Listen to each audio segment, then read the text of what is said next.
Salam damai dan sejahtera untuk Bapak, Ibu, dan Saudara dimanapun berada. Kiranya Tuhan menolong, memimpin, dan menyertai kita. Hari ini kita kembali belajar Alkitab setiap hari.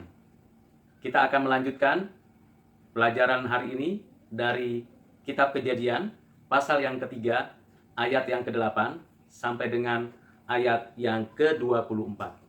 Sebelumnya, mari kita terlebih dahulu berdoa memohon hikmat, pengertian, dan pencerahan dari Allah kita. Mari kita berdoa. Allah Bapa yang di surga, yang kami kenal dan kami sapa di dalam nama Tuhan Yesus Kristus, segala pujian, hormat, kemuliaan bagimu.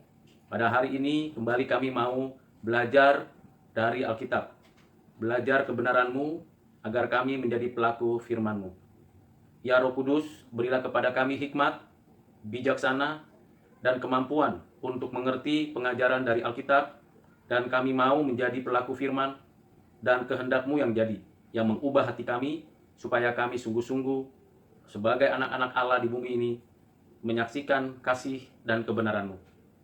Ya Bapa, inilah doa dan permohonan kami sampaikan hanya di dalam nama Tuhan Yesus Kristus, Tuhan, Juru Selamat dan Penebus kami. Amin.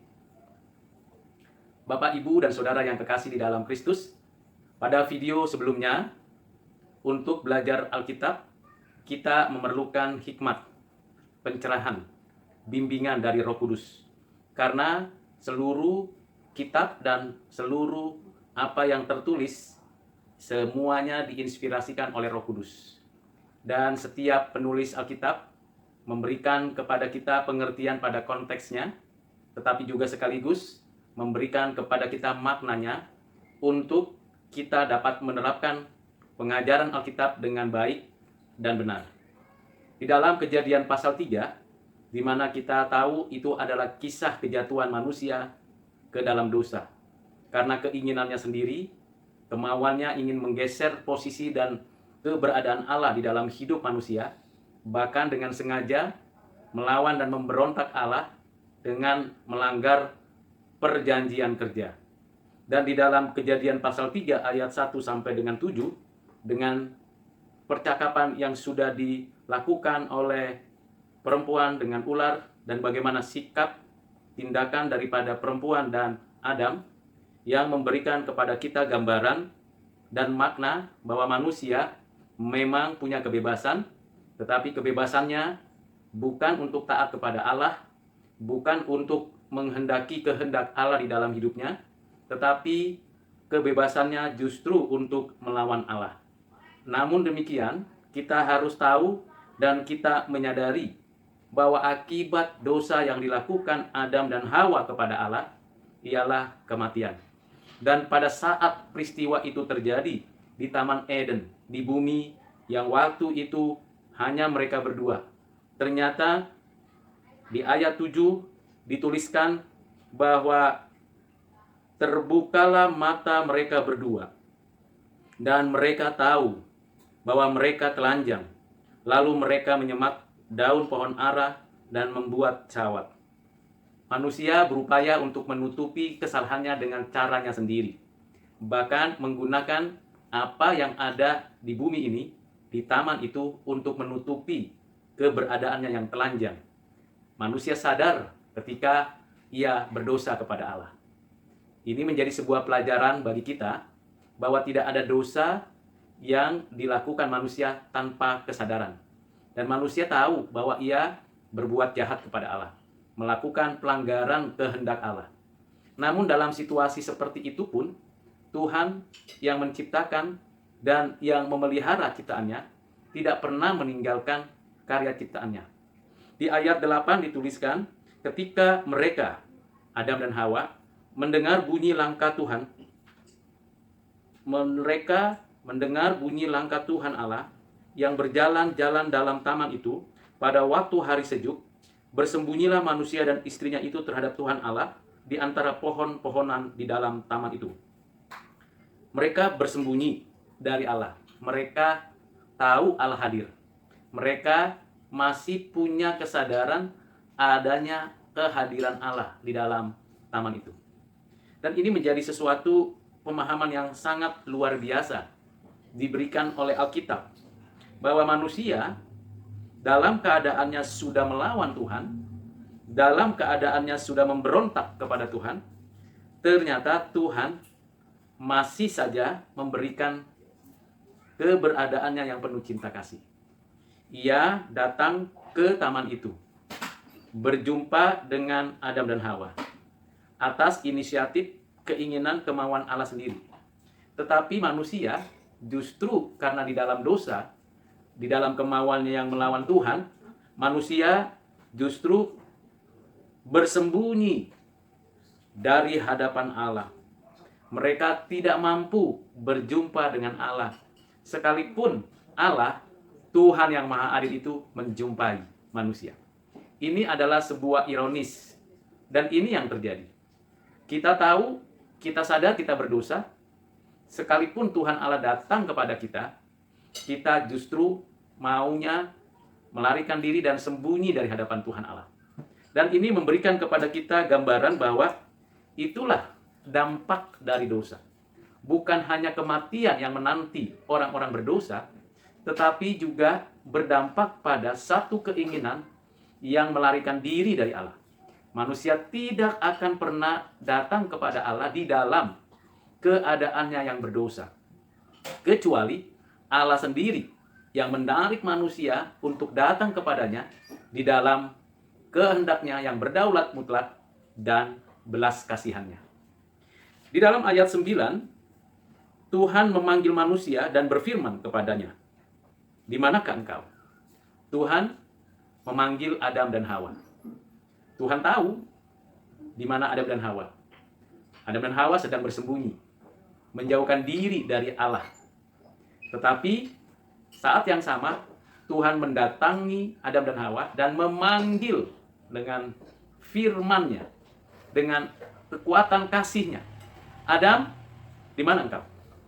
Ini bukan sebuah pertanyaan untuk dijawab dengan jawaban, "Di sini aku Tuhan." Ini adalah sebuah panggilan untuk meminta Adam dan Hawa memberikan penjelasan, memberikan pertanggungjawaban, dan menyatakan dirinya kepada Allah. Posisinya seperti apa dan bagaimana Adam di hadapan Allah yang kudus. Kekudusan Allah tidak dipengaruhi atau berdampak terhadap keberadaan dari Adam dan Hawa. Sebaliknya, karena kekudusan Adam dan Hawa yang sudah tercemar itu, yang sudah tidak ada lagi itu, membuat Adam dan Hawa tidak berada pada posisi yang tepat, yang benar, yang sesuai kehendak Allah. Maka pertanyaan Tuhan Allah kepada Adam dan Hawa, terlebih khusus Adam sebagai kepala manusia, sebagai wakil manusia, sebagai manusia yang memiliki otoritas dan tanggung jawab. Di manakah engkau? Adam diadili, diperhadapkan dengan kebenaran firman.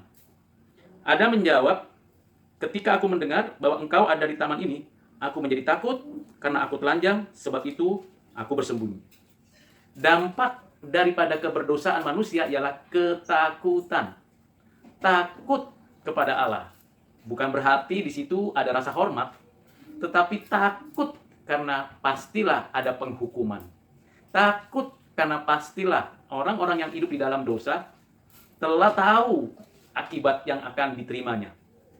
Takut merupakan sikap hati yang membuktikan bahwa manusia benar-benar tahu dan sadar kejahatannya. Karena itu Adam mengatakan, "Aku dengar, tapi aku takut. Aku tidak datang. Aku bersembunyi karena aku sadar aku telanjang." Di sini memberikan kepada kita makna yang penting. Betapa hebatnya manusia dalam menutupi segala dosa dan kesalahannya. Tetap ketika berhadapan dengan Tuhan Allah yang Maha Kudus, manusia akan getar dan ketakutan. Dan ini menjadi sebuah peringatan bagi kita. Jangan melakukan kejahatan di hadapan Allah. Dan jangan berbuat dosa kepadanya. Karena ketika Ia datang menghampiri kita, pastilah ada rasa gentar, ketakutan, Dan pastilah di dalamnya ada rasa khawatir untuk mendapat penghukuman. Ya, memang begitulah keadaannya. Dampak dari dosa. Bersembunyi, takut, sadar tapi tidak mampu datang, dan itulah dampak dosa. Lalu di ayat 11 Tuhan berfirman lagi kepada Adam, "Siapakah yang memberitahukan kepadamu bahwa engkau telanjang? Apakah engkau makan dari buah pohon yang kularang engkau makan itu?" Tuhan bertanya lagi kepada Adam, ingin menyelidiki, walaupun dia tahu apa isi hati manusia.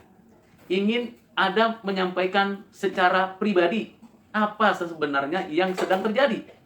Apa sebenarnya yang sudah terjadi di dalam beberapa waktu yang lalu. Di mana ada ular yang menggoda, ada istrinya yang memakan buah pohon pengetahuan yang baik dan jahat, dan ada Adam yang tidak melerai percakapan itu, bahkan tidak menyingkirkan ular, dan tidak memberi teguran dan nasihat kepada istrinya. Adam harus mempertanggungjawabkan itu.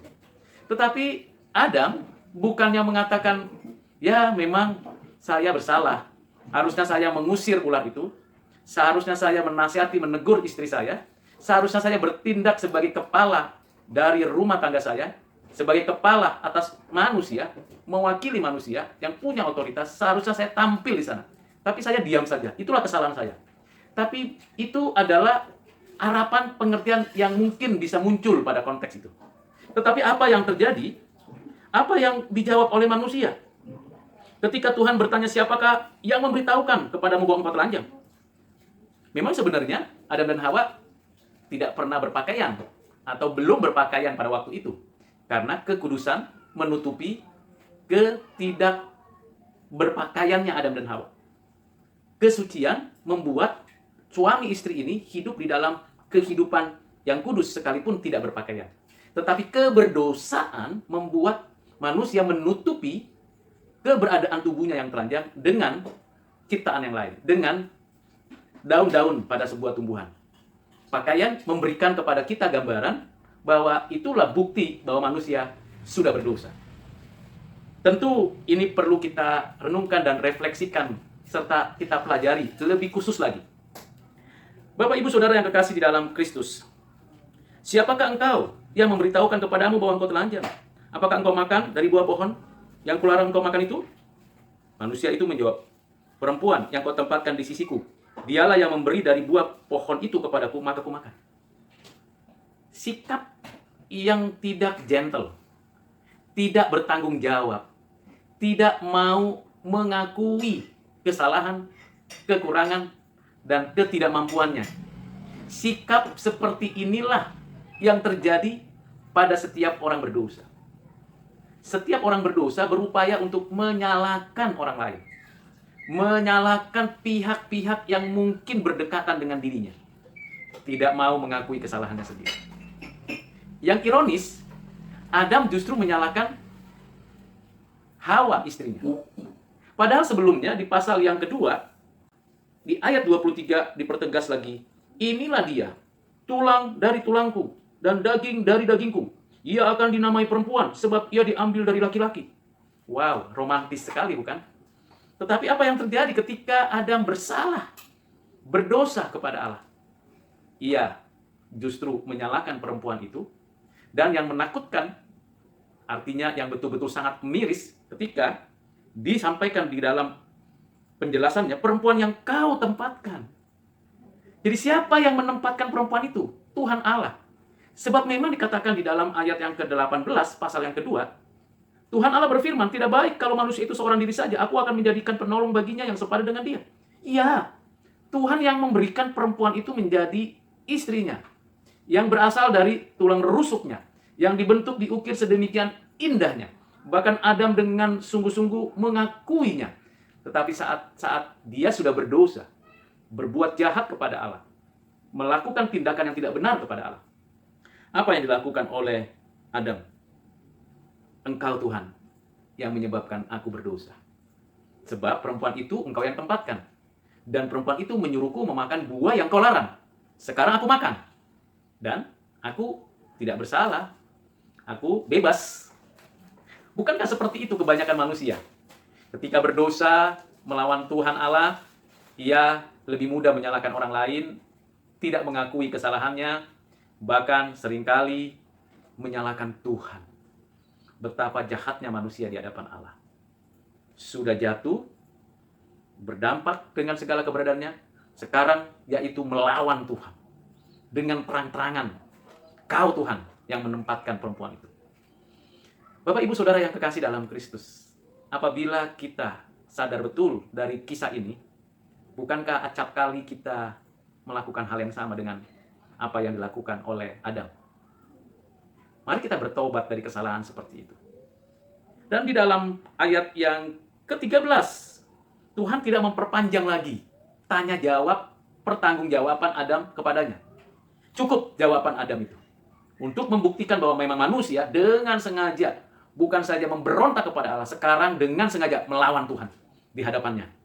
Waktu ada ular, dia berani bertindak melawan perintah Tuhan.